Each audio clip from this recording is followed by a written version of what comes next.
Bil-budget li ġie ppreżentat tas-sena d-dieħla Malta se ssir it-tieni pajjiż tal-Unjoni Ewropea li tneħħi għal kollox it-taxxa tal-VAT fuq prodotti menstruali. Wara l-Irlanda hija biss Malta li se tkun qed tagħmel dan il-pass fundamentali.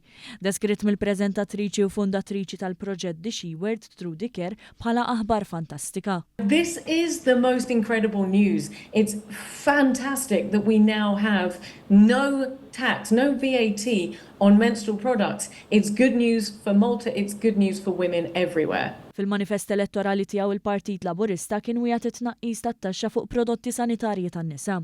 Iżda l-Gvern wettaq saħansitra aktar milli kien wieħed, mhux it-tnaqqis biss iżda t-tneħħija totali tat-taxxa. B'hekk dawn il-prodotti essenzjali tal-period issa se jkunu aktar aċċessibbli b'piż finanzjarju inqas.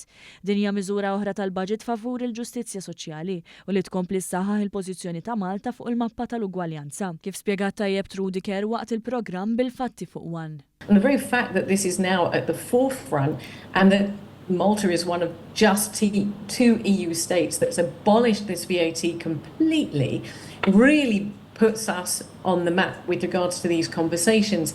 But for women, if you have to pay for these products without any choice at all, not having to pay VAT for something which has actually become quite expensive will make a big difference. Bis-saħħa tal-budget it-tneħħija tat-taxxa se tapplika wkoll għal aċċessorji mediċi għan-nisa relatati mal-fejqan tal-marda tal-kanċer.